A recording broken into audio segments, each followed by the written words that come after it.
Hello, everyone, and welcome to your Friday. Unless you're listening back to this on the Spotify or whatever, but if you're watching live as this goes out on the Friday, happy Friday to you. And just as I started talking, an aeroplane decided to come overhead. Can you hear that in the background? Yeah, Very, very slightly. very slightly, but there you go. Today's program is hopefully going to be sponsored by one of those hair products that stops your hair from frizzing. Because Marianne has decided to wash her hair just prior to the program. So apparently, by the time we get to the end of today's program, it probably will have dried quite But considerably. frizzy So because I'm supposed to dry it. So it's air drying, mm, and that's never good when you've got curly hair. Well, not me. You let's just start there because this is real important stuff that makes a big difference into everybody's lives. How often do you wash your hair? only about twice a week now because I've learned. Twice a week. Maybe once, twice. Because when you've got Mm. curly hair, I've embraced curls, and you don't have to wash it a lot. Just wet it, and then use product, and then dry it. There you go. Curl, but How this isn't often do you how often do you think I wash mine? It's going to be like never or like every day. Every day. Wow. Every single day. Yeah. I do shower and bath, by the way. I just Of don't course you want do. to. Of course you do. Yeah. It's a completely different thing, isn't it? I just have to keep this hair out of the Imagine ozone. that. Imagine if like because someone didn't do their hair, they didn't bother to bath or shower There instead. will be people like that, though. There will be. Um, and if that's you and that's the way that you like to roll, then that's your choice. It's just could you stand downwind, please? No, I'm but just saying. I did think to myself when I was because I'd been at the gym and Hmm. I had a shower there, and I heard somebody getting some like body wash or whatever. I don't know how many times she must have hit the thing to get it out. I thought, I'm pretty sure you don't need that much product to wash with. And I I wonder think if some people just like they the do, but I wonder sensation if of. Mm, nowadays, because of, I was saying this to my kids the other day, I think they must have thought, in my day, in my that we day. never had as much of anything. And I wonder now whether because we have so much of everything and it's Yeah. available that we use far more. And I was thinking about this earlier about it was to do with I heard someone talking, they were going off to somebody said, oh, I need to just get ready and then go log on as if it was like a chore. And I thought it's funny, isn't it? Because it's almost like we've got so much more nowadays in our lives that can make us happy, that we have to be conscious to not be working all the time so that we're not stressed. But I'm pretty sure people weren't as stressed years ago. Yeah. I'm pretty I'm sure pretty they certain. weren't. And it's almost like if we all just didn't, like, I don't remember my mum going to places and doing things with people or whatever. And it's like now we've got so much stuff that we possibly could do that we try to do too much and don't stop just to, like I said, I have a cup of tea daily with my neighbour. He's 76, 77, and we just sit and drink tea and we talk. And I love it. Do you know what I blame? Do you know what I blame? Uh, I blame the internet. I do. I 100% blame the internet, and people can say I'm wrong. And if you disagree with this, please let us know. Tell us your thoughts on why the pace of life has just gone beyond. But the reason that I blame the internet is because I think one of the things that the internet has done, and especially after the time when the internet actually became instantly accessible, not when it was still dial up, because we just got well, actually, that was interesting. That whole period where we could access the internet and it was really slow actually showed us something. It should have been a warning to us all because we all got incredibly frustrated at the speed. And that should have been a warning sign to us that actually what we're getting, what we're getting upset about there is the speed at which we get that dopamine hit, because you don't get it unless it's kind of instant gratification.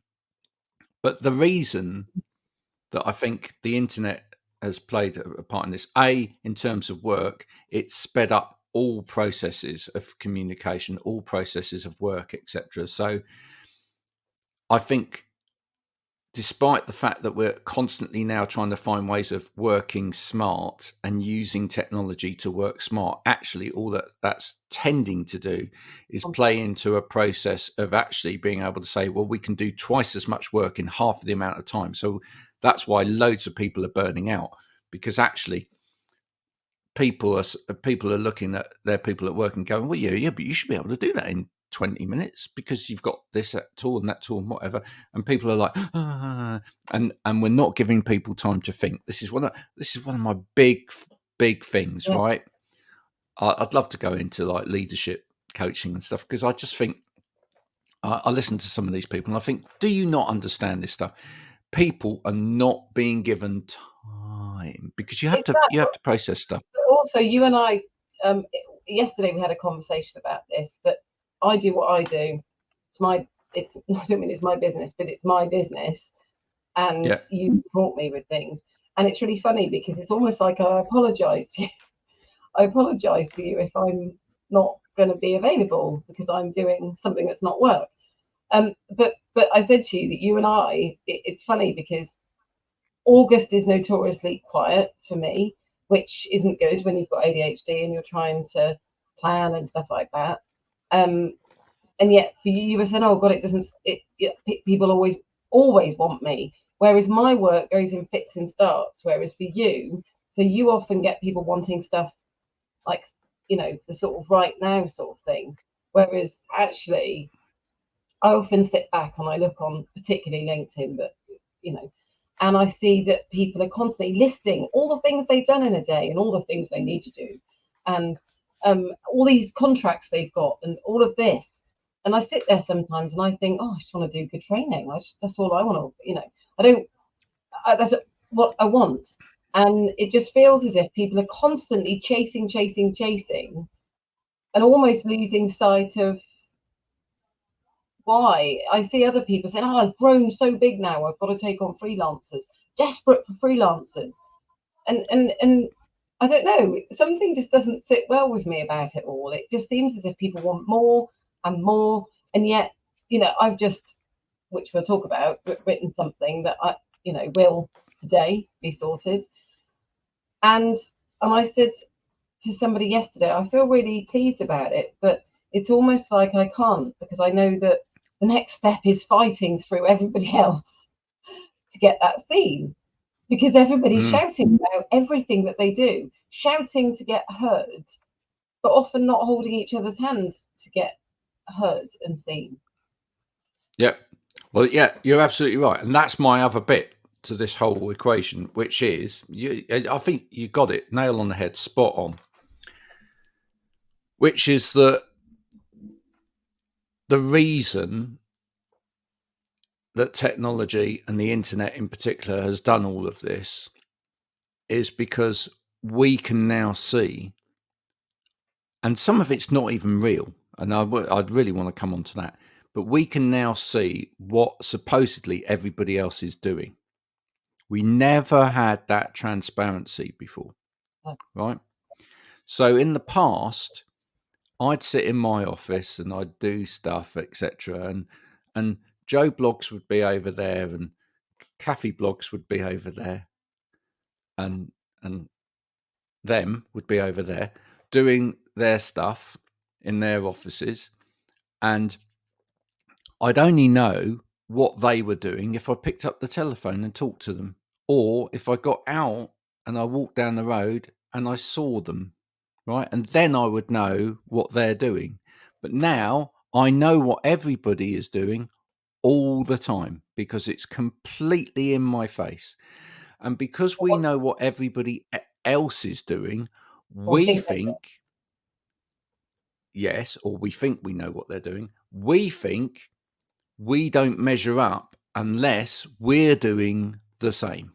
So it's generating this kind of facade about speed and the need for speed and the need for constantly doing, because if you're not constantly doing, you're not achieving, because that's what all that tells you all the time.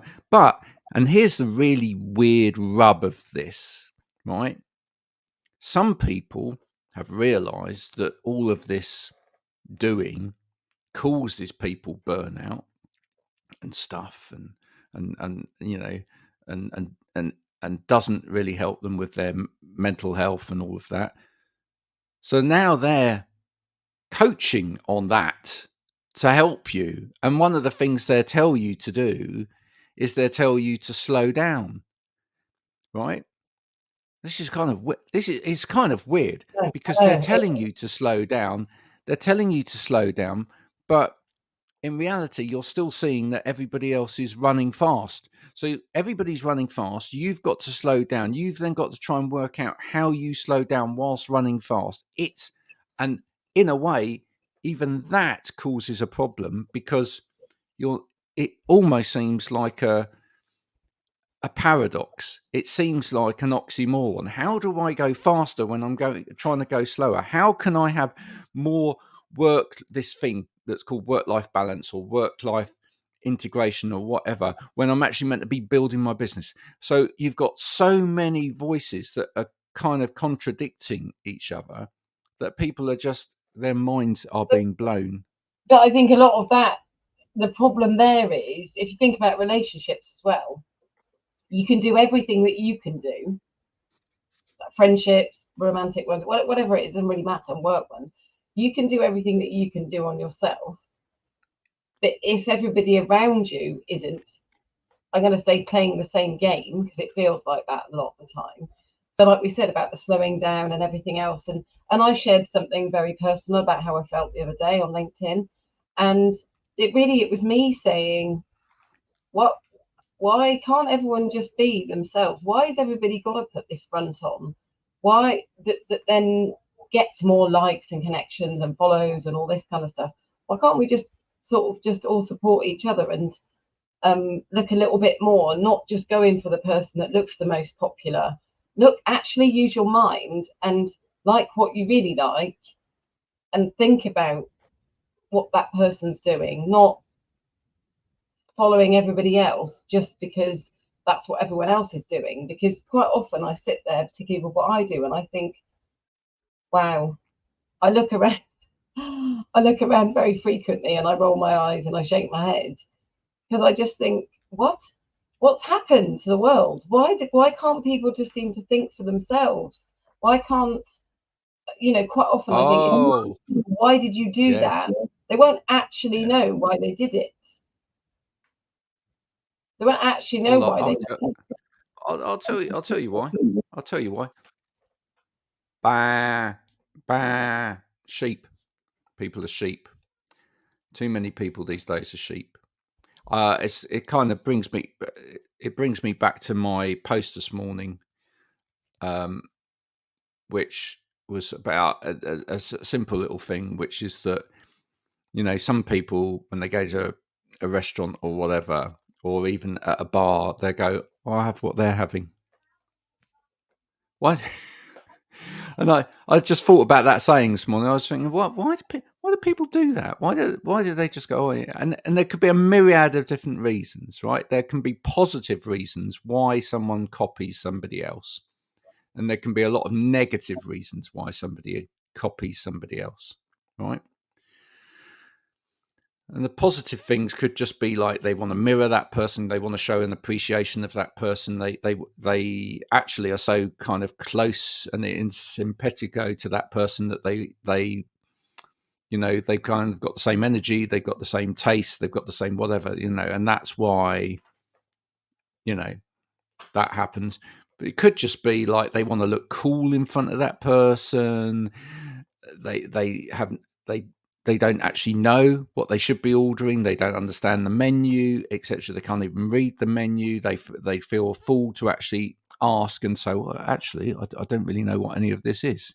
There's so many reasons. right?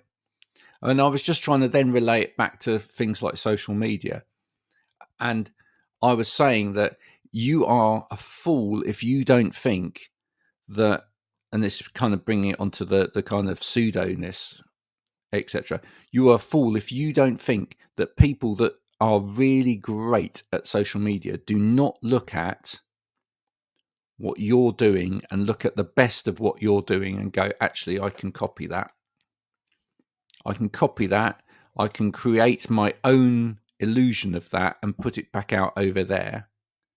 And I can manipulate an audience based on, I can create an emotion and I can create a reality, and I can, and that, because that's marketing. Marketing is to some extent a manipulation of people's minds. It is to some extent a twisting of reality, right?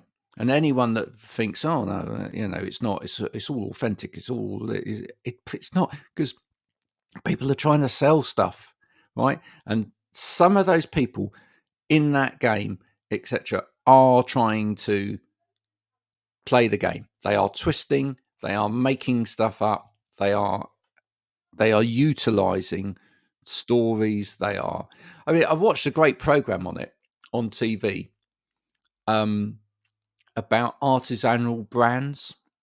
Do you know what I mean by that? Yeah. So it was it was a fascinating program, and it was like these brands where they look like they've got a real homemade story behind them, and they've been developed by, and they gave examples, which I won't mention here for legal reasons, but they gave examples where, like, Jan and Tony, in their little kitchen in the middle of Somerset. This is completely fictional, by the way. If this bears any resemblance to anything out there, it's completely it's just completely made up from my perspective. But Jan and Tony in their little cottage kitchen in Somerset have developed the most wonderful, over the last 5 years, have been studying and have developed the most wonderful, rich sauce for baked beans, and have now created the world's best baked beans. These beans are of the highest quality. They've been hand picked by elves off the side of Kilimanjaro, and then transported back by bicycle through the streets of the world. And now Jan and Tony in their little cottage have infused them with this wonderful sauce, and they've done it over a period of time, and they've really learned. And then they used to sell them at the local market, and flocks of people came in. And what they were saying on this program is that there do exist actual artisanal brands where these stories are true. But the marketing companies for a lot of food brands have actually picked up on this. And some of the stuff that you read on the back of a packet, all these little stories it's completely made up. And they gave examples of things like tea bags, for example, where it's a tea bag and it's actually made in the same factory as a leading real commercial brand. Same company, right? But one of them will be £1 for a box of 80 tea bags, and the other one will be £4.80 for 20 tea bags. Slightly better quality, slightly better packaging, much more of a story, but you're going to buy that because you've bought into the story.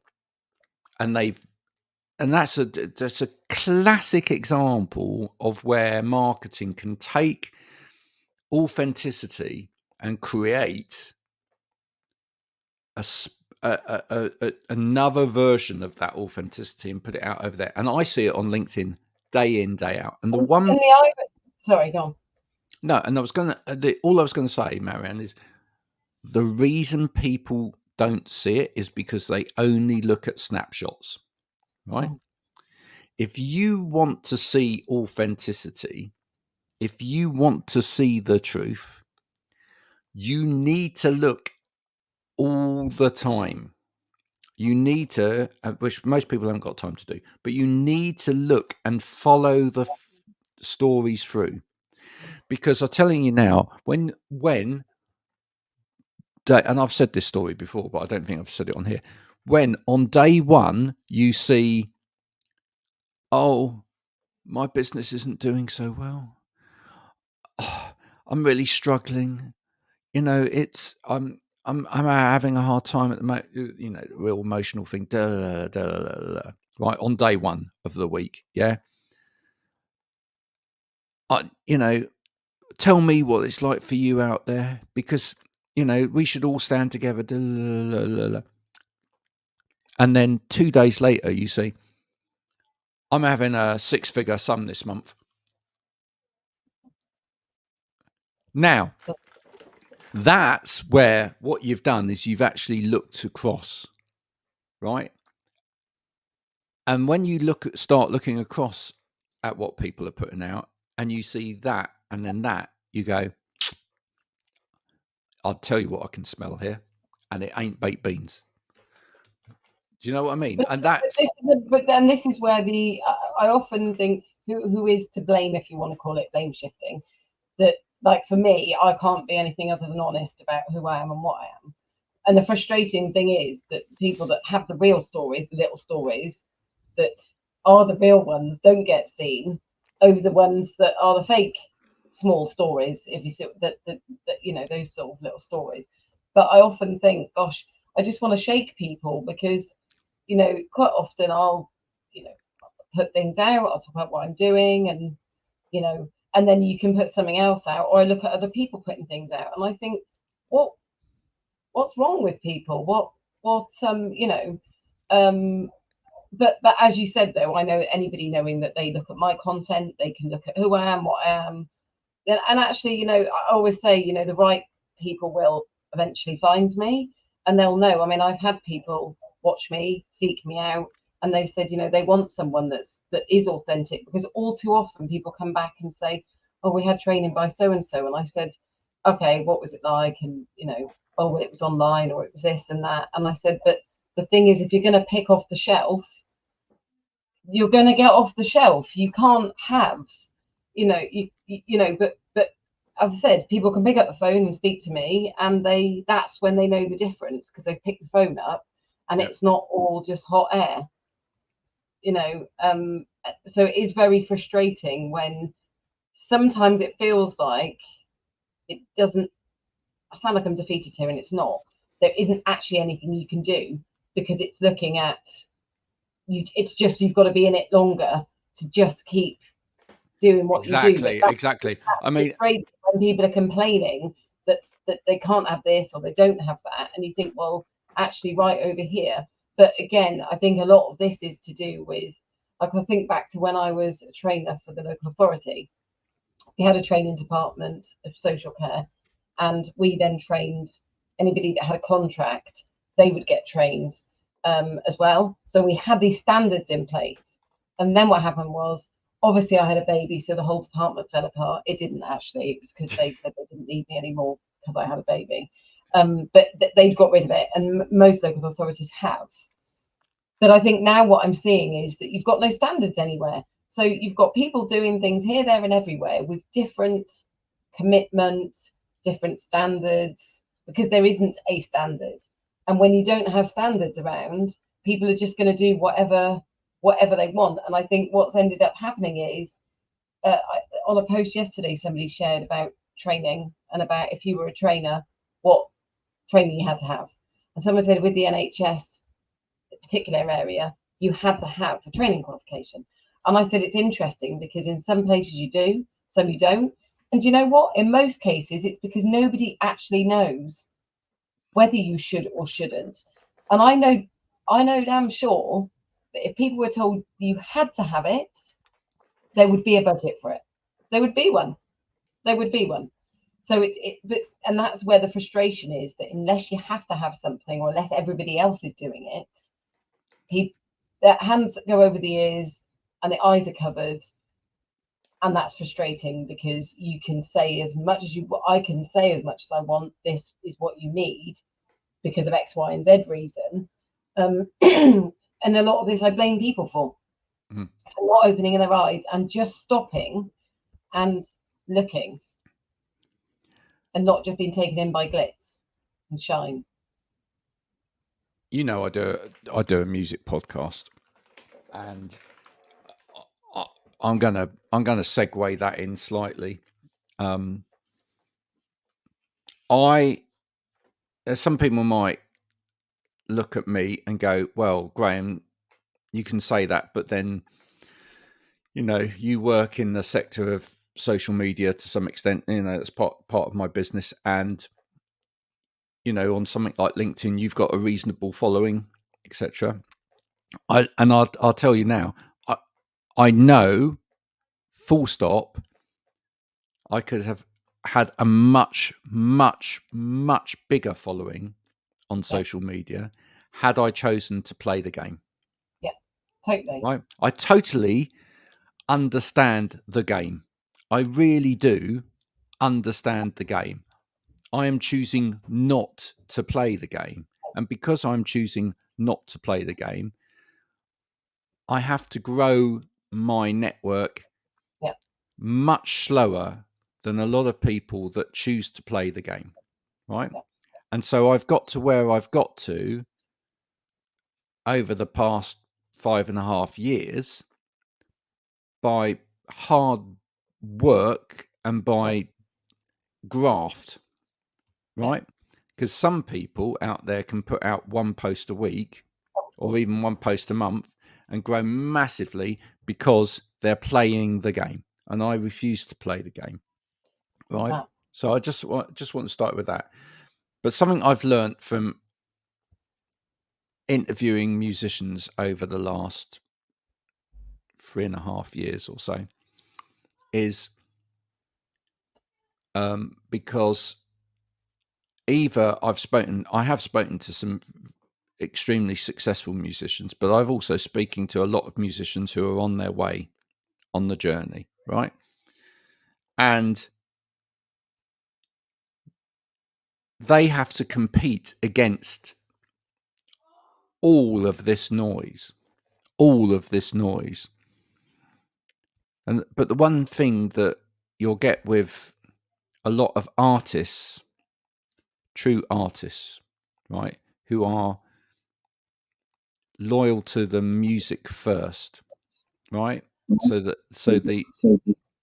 what they're producing is the integrity of what they're producing is more important than fans, etc. Is that there is a constant battle within them to just do the easy thing to get their music out there, or to stay true to the art and then, you know, slog it, right? But what I will say is, and here's the hope for everybody, here's the hope for all of us out there that just want to do it the right way, is that there, however hard it might be to do it correctly, is that there is a community out there of people that want to do it the right way as well, and respect people that do it the right way. So whilst there is a crowd that will just go, "Oh, look, shiny stuff," you know, they're sheep and they're magpies because they look at shiny and they go with shiny, right? There are groups of people out there that will just want to be involved with other good people and want, you know, not just follow the crowd, but they want to help each other, they want to learn from each other, etc. But they don't necessarily want to be told by each other, this is how you do it, right? Which is and a bit of a plug, but this is one of the reasons we've started our own community, because we've started a community. If you want to go to abetterwayoflife.co.uk, you can find out all about it along with this podcast. But we've started a community of people that are just good people, right? And they're across sectors, across different things. There's no, what I love about it is there's no agenda. I'm not interested in people being in there because they want to show everybody else how to do it, right? Or they want, we're not interested in showing you how to do your thing, right? Because that, once you start telling people, oh, you've got to do it this way, right, in order to make you devalue something of what made them special in the first place, right? I think that's one of the things I find is, well, whether it's me, whether it's because I'm neurodiverse, I still say that's just me being me. It doesn't really matter. Is as soon as people start telling me what to do, people can, if they've earned that right. So I've worked with you a long time now, and that you know as much as I did, I was like, oh, I'm on the fence with this. I knew it's something I needed, but it was, you're handing your business over to somebody else essentially, and I'm like, I really wanted to stay true. So that was a really big thing for me to be able to still be able to be me. And that, that's a testament to you that actually people have said that, when they've seen content that they would have thought it was me that just wrote it myself. And I said, no, we do it together. And I would say we do it together because Yes, you we do. listen to me. I know when I'm talking to you, sometimes you're writing things down because it's something I've said, but it's about building that relationship. And I'm pretty sure that not everybody, I don't think everybody would necessarily do it that way. It would be about them. And I'm like, I couldn't sell my soul to, I know as well that with my training, I probably could have got extra work by just doing stuff generically, maybe promoting myself in a different way, but it's not. It's, I work with lots of different businesses. I still keep hold of me when I'm delivering, but I'm still very mindful that the individuals and the companies I work with have their own values and beliefs, and they still are. So it's from what I see from a lot of, you get sort of two sorts. You get these sort of companies that have got training companies that don't necessarily really know much about training, but they're delivering stuff that's out there that it's an easy sell, really. Then you've got other people doing very bespoke stuff. And then you've got someone like me in the middle that's doing it because I really want to do what I do. And I want to, because I train other people to train, I want to make it so that they can do it in the best way. So it's affordable or it's accessible or whatever. Absolutely. Isn't it interesting? I mean, we had a conversation fairly early on with a potential collaborator, didn't we? Where it was clear that actually what they wanted to do was they wanted to take what you do because they know that you do what you do well. Yeah, they But sort me out. yeah, but they just wanted to formalize it and just like, And there were some values that were lost and it was going to compromise me. yeah, And, I've got it's a very rubbish. long CV, which somebody in HR commented that it was very long. And I said, yep. I said, it's because I won't lie and I won't, and I was asked in education and health and social care to bend the truth, tell some white lies, whatever you want to call it, to which I'm not going to do it. And I just know that the problem you've got is that, for me, I work for myself because I make the decisions about what I want to do because I make them. And I think the problem you've got is the bigger a business gets, you're going to lose that somewhere along the way. So I would just really say to companies that are looking, or individuals that are looking for training, is to really look at, do you want it just to tick a box? I'm not saying the bigger companies, that's not what it does, but if you want it to do more than that, choosing that smaller person or smaller business is probably going to do more for you than when it's not just going to tick a box. Because that problem, somebody approached me, I've looked at their training, they've asked me to rewrite it, which I have. I've brought you into some element of it, and they got more than they thought they were, because they're actually getting something else fixed that they didn't really know needed fixing, but they also didn't, they were aware there was a problem with it with the tech, but they didn't know what they didn't know because they were speaking to tech people that had their own agenda. And I think what that highlighted was that I often see people sort of metaphorically putting their arm over everything they do and saying, oh, number of companies I've contacted and said, look, I know that you don't offer what I offer, but I know that people have approached you probably and said, do you offer that? And they said, well, we don't. I said, well, could we not work together on that so that you can please your customers that you've already got by giving them something you don't offer? And then, yes, I benefit, you benefit, but your customer benefits too. But it just seems to me that people only want to be able to do everything themselves. I think, gosh, if you just looked aside, we could all, I'm sure we've all got customers we work with. And that's where the Care Connector network that, that I sort of run as well, that I say to people, but if you just look at so if it's a care home, let's just say, I'm like, but if you came in and then you asked for help from care suppliers, I don't know, it might be somebody that supplies beds, let's just say, I don't know. I'm sure that bed supplier, people need to sort of think differently about this. That bed supplier thinks, well, I've got to have people that just want beds. Okay, but actually, if you network with other suppliers, surely then that if they need somebody that wants a bed, they'll go, oh, I remember so and so. So I've said to equipment, hoist suppliers and things like that, why don't you speak to trainers more? And they're like, they kind of look at me strangely. They said, but they're not going to be able to sell things. And I went, well, you need to think about that differently, because I know that if somebody tells me about a piece of specialist equipment, if I'm doing moving and handling training, I'm going to remember that bit of equipment, and I'm probably then going to say to the home or the company, oh, what about this? And they don't think about it like that, because they're just trying to sell just to those businesses, instead of actually thinking, if I make myself known to other people, then I can get work like that. It's really interesting. People don't think about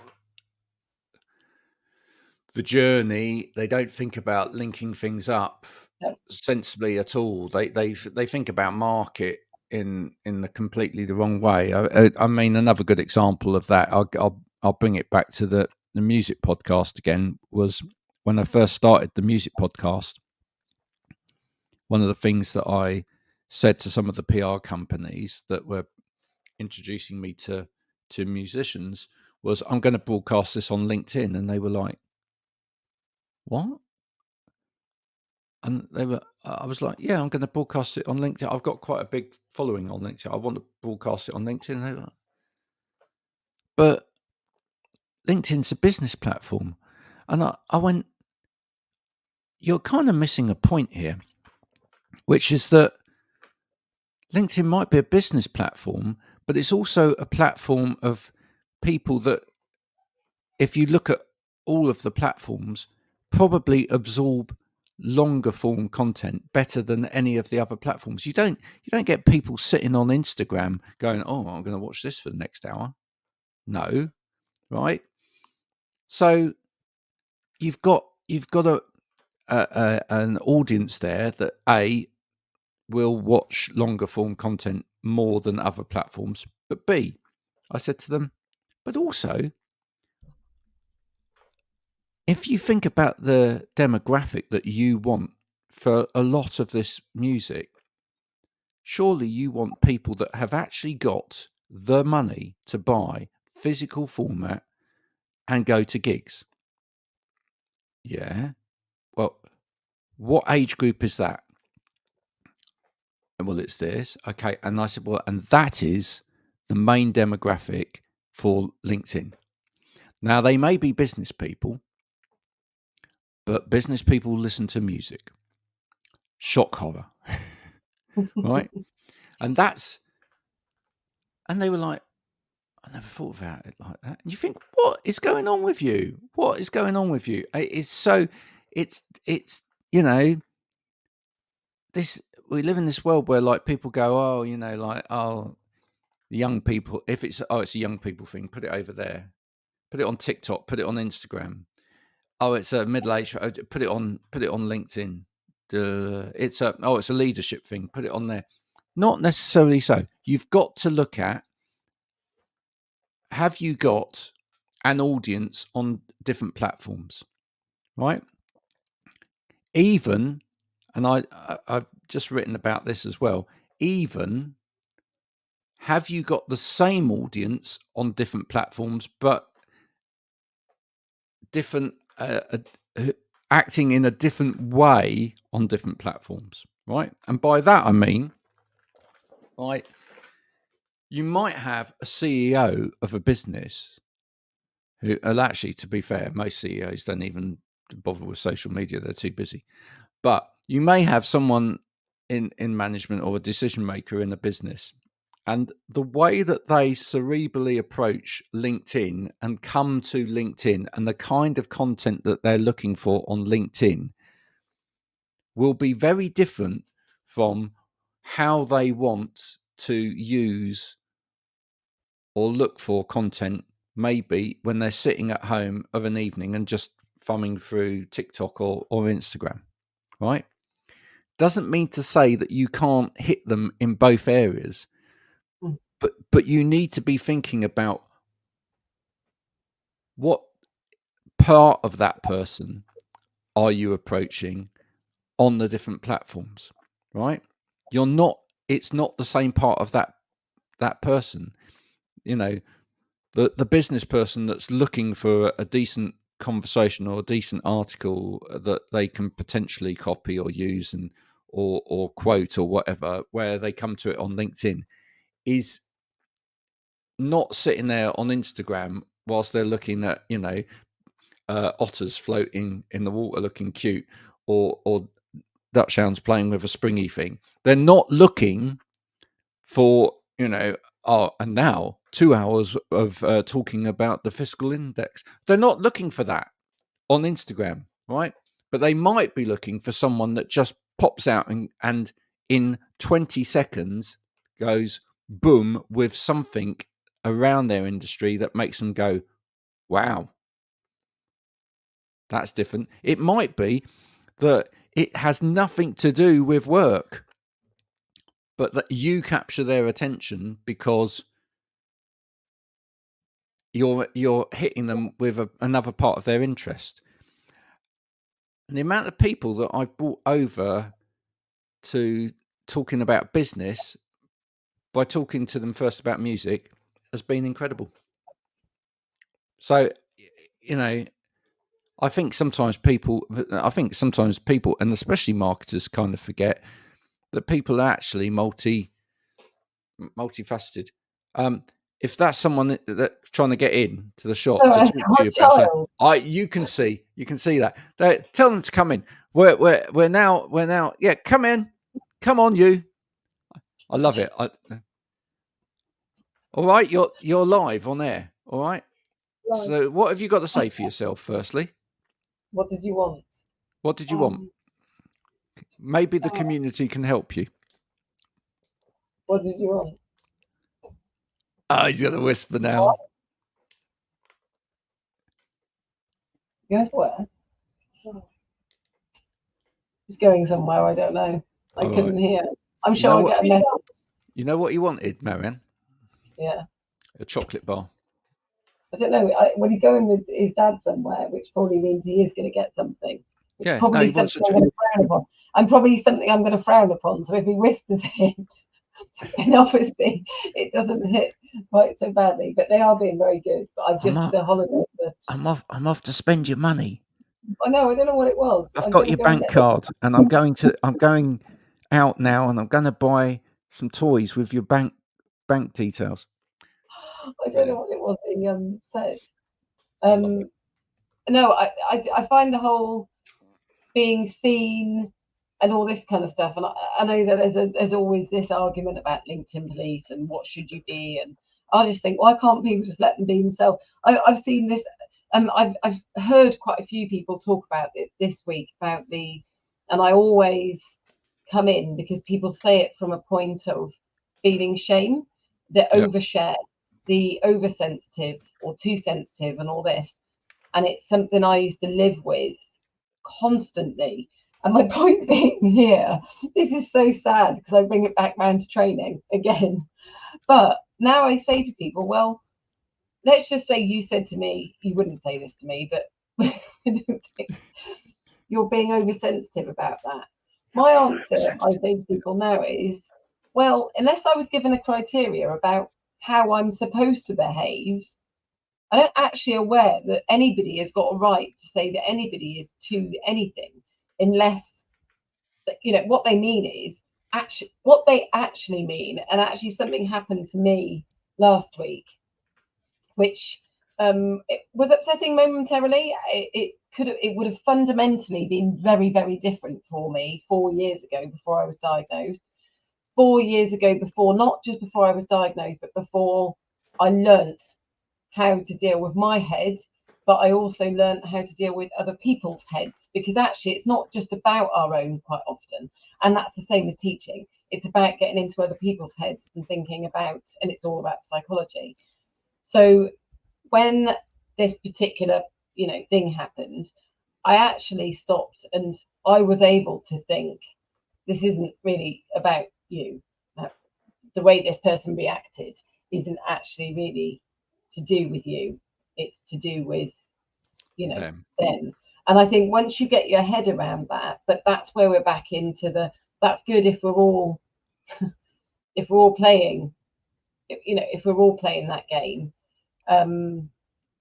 But so often you've got this, like I said, the oversensitive bit or whatever else. And I'm like, no, what I actually mean is you're just annoying me and I just want you to go back over there somewhere, or you're just a bit something I can't cope with, which I'd rather somebody was respectful enough to say that than actually what they're doing is blame shifting. So what we're doing is this victim and perpetrator thing, which I'd like to talk about sometime, which is, I don't like what you're saying, so I'm going to shift the blame back over to you to say that you are to blame. And, or, you know, you're over dramatic, you're over this, over that. And I think, well, actually, I quite often hear people say things, and in my head, I'm thinking, that doesn't interest me. I think that, to me, I'd be thinking, I probably wouldn't say that, but I don't, I'm polite enough not to go, actually, you're boring me, because that's just from my perspective. Because actually, sometimes I've got a 2-second interest span if it doesn't interest me. But I'd be a massive hypocrite, because do you know what? I'm sure I've bored the socks off people before. But I'd rather that person say, you're going on. I'd rather that they didn't say that than they just said, what you're talking about isn't something that's of interest for me. So I'm just going to bow out. Because why am I to blame? It's massive. Honestly, if you hear the comments that come out of people's mouths, and sadly, the comments I see in the neurodiverse communities, just this morning I heard somebody saying about how the more they did at work, the more they ended up being expected to do those things. And then they get upset, and then they upset people, and being told they're oversensitive, or they're too sensitive, or they talk too much. And the shame that these people live with, when actually, I've done it before where people have said I talk too much, and then I've stopped talking, and then they've said you're quiet, and I'm like, well, I can't win then, can I? I absolutely can't win. And they don't just mean, oh, I'm concerned about you, why are you quiet? It's you're quiet. And I think, well, I'm the one normally that fills in the silence gaps when nobody else knows what to say. So you can't, my friend in Jamaica, she's amazing, amazing businesswoman. And she's just the same as me. If I need somebody to just tell me as it is, she's my person, because I know she still, you know, I know she absolutely loves and cares for me. But she said, I've said to people now, you might not like this part of me, but if you want all of that, then you're going to have to suck it up and deal with that bit of me, or don't have me at all. Oh, I love absolutely that. Spot on, isn't that it? Great? That's brilliant. Spot on. Absolutely spot on. You can't pick it. It's not pick and mix. You can't pick and mix at people, because equally I don't. In fact, sometimes when I've thought about people, I've thought, I don't really think about whether I what I do like about them and what I don't. They're either, my friend uses a word about being in the balloon or not, which I love. You're either in someone's balloon or you're not. And it's true, you're either in my balloon or you're not. I don't start sort of going, well, you're in my balloon, but you know, I'm going to pick this bit of you out and say I don't really like that. Well, you just sort of do this sort of weighing up in your head unconsciously, and they're either in the balloon or out. And if they're in, I'm going to celebrate them.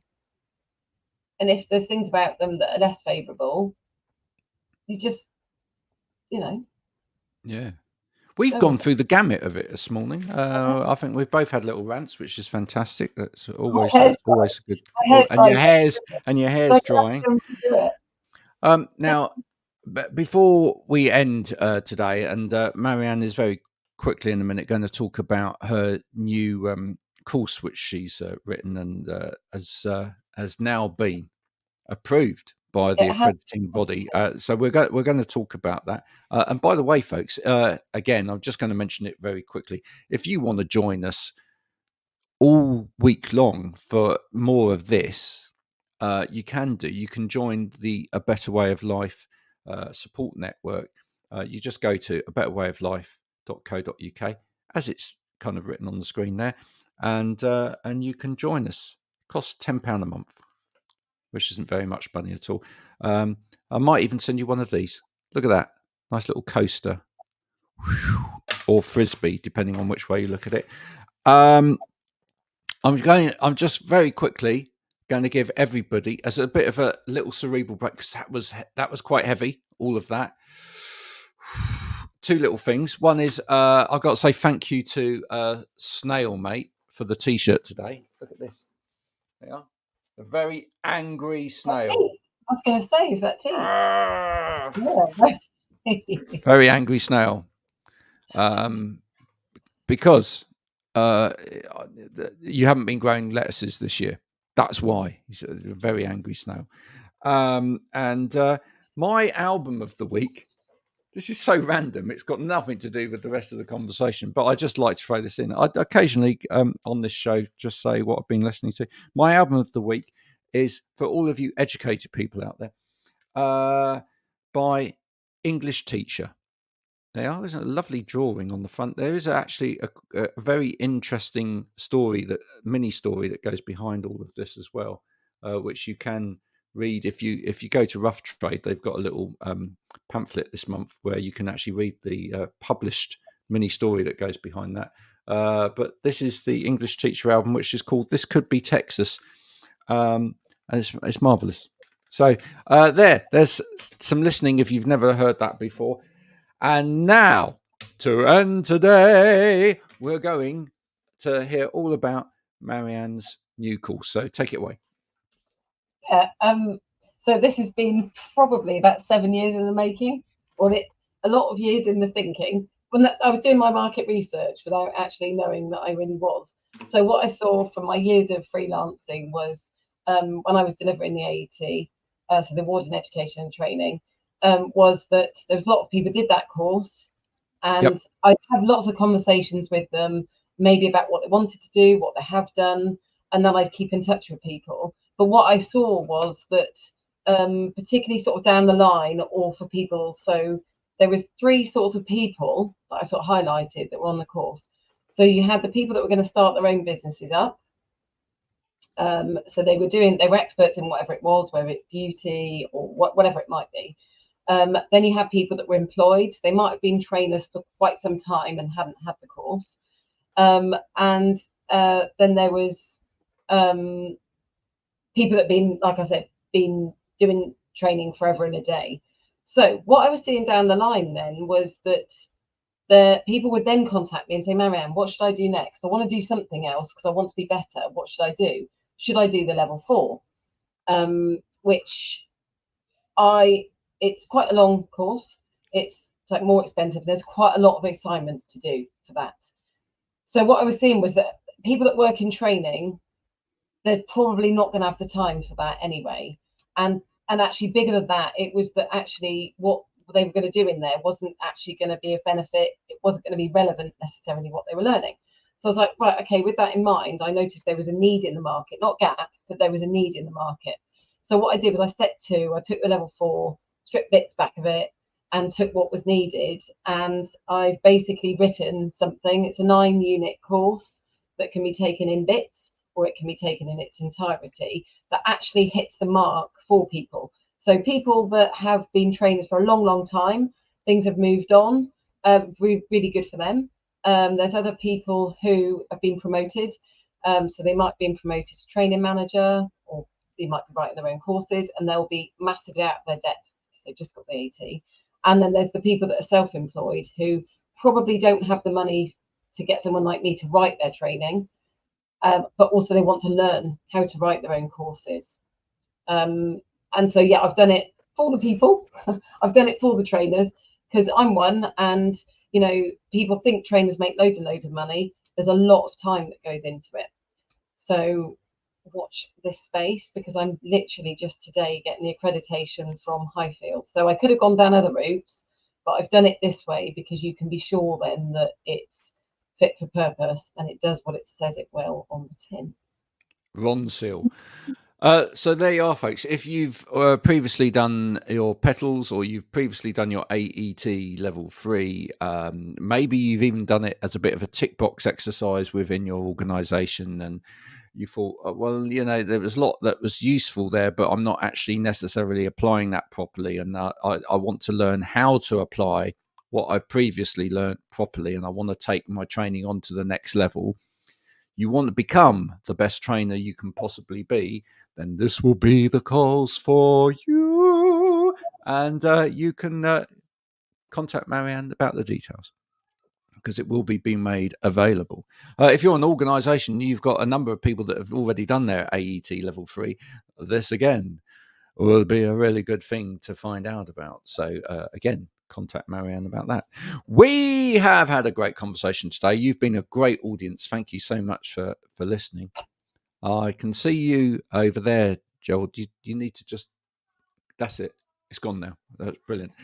In the middle of this whole conversation, someone on LinkedIn messaged me and said, after I'd wished them a happy birthday today, this is a funny little quip to kind of end today. You know, when those kind of things come out and it says wish such and such a happy birthday, they've said it's not my they've said it's not my birthday today, and I said, well, yeah, LinkedIn obviously thinks it is, and just to let people know, when that happens, folks, it's because in your settings or in your data settings on LinkedIn, you've put your birthday in wrong, right? Because LinkedIn ain't it's not a mind reader. It doesn't like, you know, go, oh, Marianne's joined LinkedIn. I think her birthday is, that's her. You put your birthday date in, your sausages. So look, if it's coming up with your birthday wrong and people are wishing you a happy birthday on the wrong day, go and sort your data out. You know, computers aren't that intelligent, you see. We're not intelligent. Well, I'm not, because I didn't say the name of the program. The name, course. Yeah, well, you should do that. Go on then. So it's called the 2M Training Enhanced Education and Training Program. Cool. There you go. I'll take that clip and I'll put it with that clip, and I'll go like that, and I'll put it together, and we'll put that out as a clip. There you go. There we go. Folks, it's been brilliant. We've got to finish before the hour's up, otherwise we can't reshare this on the Friday live like we're meant to be. So you're now watching this after we've pre-recorded it on Thursday, the 1st of August. Have a great weekend, all of you. Hopefully it's going to stay sunny. It's a bit warm at night though, isn't it? You know, any advice from anybody on how to keep cool at night would be really welcome. Let's fill LinkedIn with posts all about getting warm at night. That sounded a bit wrong, didn't it? And with that, bye for now.